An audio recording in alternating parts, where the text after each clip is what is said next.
So good afternoon. I'm here with Nathan. So Nathan here, I found him, and he has if you want to explain the little bulletin board you got going on. Yeah, so I got my sign here. It's protect the trans community, and it's pretty much just coming out here to support fellow trans people. My sister's trans as well, and with them removing transgender from Stonewall, things like that, and the government anti-DEI, that I want to come out here and just share my support for everybody, and let them know I'm here and we're here. Absolutely. So what you said that you mentioned to me that your sister was trans? Yes. So how was that transition for you? So it was probably about 6 or 7 years ago, and it was, I mean, when she came out and told me, it is what it is. It's all love, right? It's all love. Sister. Yeah. Well, exactly. your brother now. Well, no, sister now. Oh, sister now. Yep, so, Right, yep, right, sister. right. Yeah, so I don't dead name or anything like that with her. And so she came out, and it was a little bit for the rest of the family, but most of my siblings were real good about it. My mom's good with it now and stuff. And but it was just like you said, it's all love. That's my family. I don't care, Was it hard, the hatred you got from that? Like, was it hard for you to see the backlash? Because I know the trans community gets a lot of backlash. Yeah. Just trying to do whatever they just want trying to do, to exist. Well, so I grew up in a queer household. I had 2 moms. Okay. And so that made it a lot easier. But it was definitely interesting just seeing just like how they kind of sunk it with people. Because I know for the older generations, they might not be too keen with things that are going on. But it was just talking, explanation, stuff like that. Definitely made it a lot easier. And so from there, it's been a big positive push forward. So I wanted to say thank you again for really fighting for our rights even after service. Yeah, I think that's beautiful. Listen, I did 6 years in the Maryland Army National Guard, and it was just, I wanted to serve, I wanted to get a new career, new trade, so I came working for a mechanic.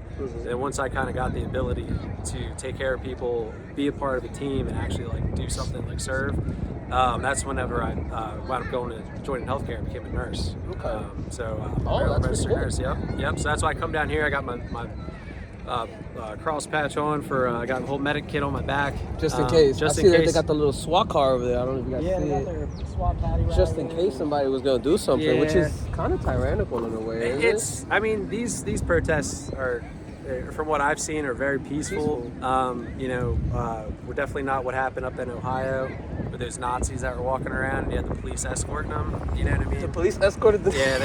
They escorted for safety. But they didn't escort listen. BLM or anything, right? No, exactly. Crazy. And that's what you won't see that because it's what's that rage against machine? Those that work forces are the same that burn crosses. Oh. Yeah. So that one sticks. right there. Yeah, because when I was a kid, I had no idea what that meant. And then I'm singing, I'm like, yeah, this is cool. And then I grow up and I'm like, oh shit, this is real. Yeah. This is life. This is happening. So, yeah. Do you feel like we're going back in time when it comes to rights right now? I would say absolutely. You're trying to erase people. Just because people don't believe in transgender issues or people, you can't erase people. You can't. You can't, just because you cancel something or take the wordage out of something doesn't make people stop being transgender. It's not a thing. You can't do that. I mean, it's been a thing throughout all history. For if you all of really look at history. it. And the thing is when people say that, gay and LGBTQ history is not American history, but it is. It's everything. It's world history. It's human history. It's human history. Yeah. And that's the thing. We even see it in animal groups too. And it's not even I'm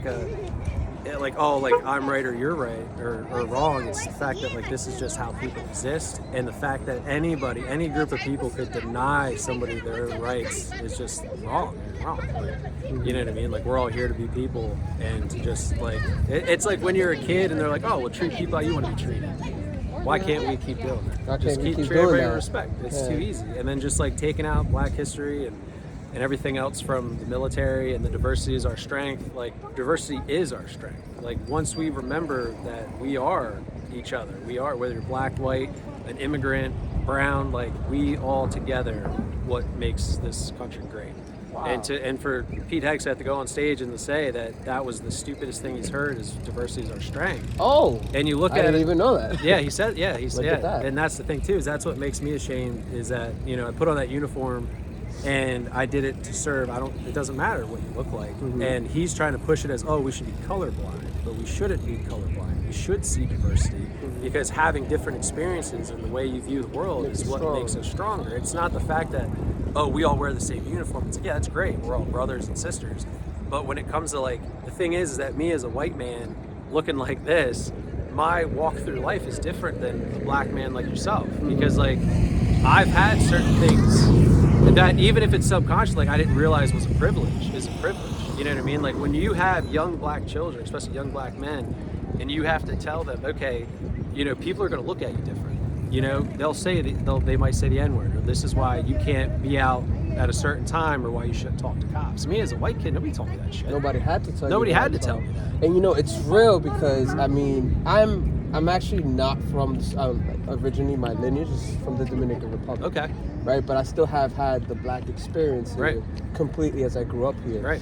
And you know, coming from another country where there was a lot of racism, which is hilarious, right? Mm-hmm. Because people my skin color are racist towards the darker. It's just colorism, Colorism, which that's is all created by throughout the white world supremacy. by white supremacy. That's right. Thank white you. supremacy. Yep. And something that's really caught off guard here is like seeing there's people when we talk to people and we really see our own commonality. We're not that different. We're not different at all. No. And the thing is once people realize that we are not different than the oligarchs, the capitalists, all of those fascists, they can't hold us back. And like I said earlier, is capitalism needs racism to push forward. To push forward. That's it. We are Do you the believe labor- that there's a way for capitalism to be without any inequality? No, it doesn't. So without exploiting the labor of the working class, then you can't have complete capitalism. Does that make sense? So you can put, and the biggest thing is when LBJ said, if you convince a white man that he's better than the best black man, then he'll empty his pockets for you. Hell, give him somebody to look down on. You know what I mean? So with that is like, as long as people agree to that and conform to that, even if it's subconscious, it might even be like an implicit bias. Like it's still keeping us back. So capitalism can't take advantage of people that are aware of what's going on. Does that make sense? Because then Especially it's they're like, united. if you think about it too, it's like, okay, a lot of people that are against single payer and universal health care, they're like, well, I'm not going to pay for theirs. You know what I mean? And in their head, they're like, okay, I'm not going to pay for like those immigrants to get health care or those black people. So they'll vote against their best interest. And that fuels capitalism, because then you have people like United Healthcare that make billions and billions a year off of denying people healthcare. So if we all realize that we're being taken advantage of, then that will no longer exist. Does that make sense? Because then we would all come together and vote for single payer healthcare. Yeah. And then private insurance wouldn't have to be a thing. But that's the issue, is that they keep us divided with cultural issues, social issues, racial issues. And that's why capitalism needs racism and poverty and divisiveness to keep going. Thank you so much. Yeah, man. no problem. And No, listen, my last question for you, I know it's cold today. no worries. I just want to ask you, what side of the do you lean on? Are you even politically leaning? Is it left or is it right? So with that's a hard one too, because like I've learned a lot in the last few years about like what really is what. I mean, a lot of like right-leaning conservatives think that anybody center left is a leftist, but like I learned recently the difference between a liberal and a leftist. Like liberals are pretty much conservatives at this point, in my own opinion. That's my opinion, because they say a lot of things that make sense, but they don't enact on any of it. And when it comes to including actual marginalized people, they might put a bumper sticker on their car, but where are they? What are they doing? You know what I mean? They're not actually out here. No, and liberals are capitalists, just like Republicans are capitalists. Me, as I'm anti-capitalist, because the thing is what I've learned in my own reading and research and stuff is that capitalism is not going to let us move forward as a working class. We're always going to be behind. We're always going to be fighting. Because the thing is now is that, and that's the thing, whether it's left or right, I'm here for the people. I want to take care of the people. And even if I am leaning more left, anti-capitalist, I still want people on the right and conservatives to realize that we are all in this together. So I don't want to like polarize myself, because I'm here. The people that look like me, I want them to know that we were lied to. You know what I mean? Like this isn't what we thought. You want to hear an interesting topic? Yeah, absolutely. So, originally, the British, they were racist against, I'm assuming you're of Irish descent because you're, Red beard. you know, red Yep, beard and all absolutely. that. They considered you guys the white black people. Yes. So they You did know? not see Irish and Italians as white until it became convenient. Convenient for And that's when white people tell me that, oh, well, Irish were enslaved. I said, yeah, but it wasn't the same as chattel It was slavery. indentured servitude. Indentured which servitude. is different. And as soon as they were done, they blended in. Mm-hmm. They changed their names or what have you, and then they blended in over time. They didn't go through segregation. Mm-hmm. You know what I mean? Like, they didn't go through any of that. So that's the thing, is like, it has been a long term, but yes, that is correct. And I feel like everybody, sometimes they take their own struggle and they're like, oh, I did this, but sometimes we don't understand that other people had it worse. Yes. You Right. know? And what I'm seeing is, at least from, I'm black from another country, so at least I'm coming with a Latino culture. Sure, yeah. I mean, I see the Afro diaspora here, they have no culture because it was erased. Yep. I mean, what culture are you going to have when the complete freedom, air quote, that you've had is only 3 generations long? Exactly. So what wealth are you going to build if you could only build wealth since the 1960s? Yep. You know? And what happened is, when they tried to build it, they destroyed it. Yeah. On white supremacy. Just like with the 40 acres and a mule was taken by local white communities that didn't want them to have what they couldn't get.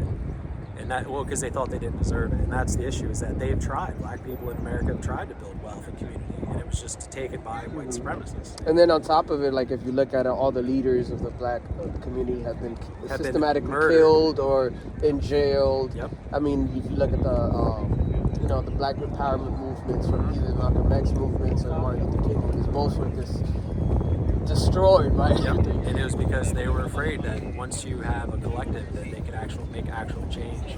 And that's why I believe, in my opinion, that after that they were murdered by the state, then they wanted to make sure that no black man could come and be another Martin Luther King or a Malcolm X. And so that's where the war on drugs during the Reagan administration really, really took an impact on black families and taking black men from the family, so they couldn't rise up, they couldn't have a voice. And that's, we're even with that through the 90s, like, we're still dealing with that in 2025. Yeah. And that's the thing, is like, it is a cycle. So what happens is, not only is the poverty with black communities is on purpose, the reason they live in these areas is on purpose. And when you have this cycle of poverty itself becomes a mental illness, you know what I mean? And violence in these communities isn't because they're black or brown or poor. It's the fact that, you know, if your needs aren't met, then what do you got? You know what I mean? And then where do you think the drugs come from? Not even to be a conspiracy. Oh, I'm already attuned. It's like, that's the thing. It's so, like, do you tell me that that's not white supremacy? Yeah. Like, and as a white man coming from a rural area, all I had to do was read some books by black authors and learn. And I'm like, shit. And you can't deny it now. There's no denying the fact that this happened. Because So all it's the like, facts are there. facts are there. You just read a book. And that's the thing. They don't want to teach that in school. And that's why they're getting rid of the DOE. I think they're also taking away a lot of history and changing it. I mean, especially now that we Whitewash. have internet, like everything. I think as me and you were probably more a little closer to the same generation. You say you're 32? 32, yep. Yeah, so we're a good, like, 6 years apart. But Okay. we both got to witness the internet from a really infancy absolutely. age where everything Yeah. was there. Absolutely. And, like, I don't know if you've noticed this, but I've noticed that things are getting washed slowly. Yeah. You know, things are changing in the way you're like, oh, has that happened to you that you read something and you're like, this is different? Oh, yeah. Absolutely. You know, and you're like, wait a minute. And it might be a little difference, but Uh-huh. that little difference makes a key date. It does. Right. And that's the thing, too, is eventually, like, we need to know about these things. We have all this information, all this technology. Like, we need to learn more about this stuff instead of going away from it and, like, changing it in slightly different ways. That's why the taking transgender out of the words in Stonewall, like, you can't, like, why would you do that? That's erasure. Like, you can't, because then people will forget. Just like how those the people that were here with us were way older than we were, and they didn't know about black GIs not getting their benefits. I didn't know. Yeah, they didn't know about the Tulsa Black Wall Street and stuff It's like just that. uninformed. Just I think the uninformed. majority of us is just uninformed. No, and that's. I mean, you the already way showed they me a lot wanted- of things that the transit took that away and all that. And I mean, I already knew they took out the Equal Opportunity Act, Yeah. which in one way I kind of understand it because some companies have to hire, Sure, you yeah. know that, but at the same time, it's like they don't understand. This is the one side, right? I, coming from veteran community, Sure. you know, we have good resumes and all that, and I am I've excelled in my field. Yeah. But not everybody's like me. That's right. And yeah, I get hired, but like, what about the people that can't get hired because of that? Like, they don't understand that some people need that door open. That's right. Like, what about the trans community? I mean, like, now I feel like with this president, I mean, it's sad because I used to be a Republican too. Yeah. And it's like now with this president, I'm seeing like, damn, like we're having hatred towards people that aren't even asking for anything but their human rights. If anybody that is being discriminated against, like transgender people, okay, what power do they have to change your way of life? Nothing. They don't. They don't. They're not in the Senate. They're not president. They're not. That's They're just the trying to thing. live. Right. So to take away their right, who does that benefit? Like Nobody. How does that benefit anyone? Just hatred. Exactly. It's just hatred. So Well, thank you, Nathan. I appreciate Thanks it. so much, Scotty. Appreciate it, brother. I'll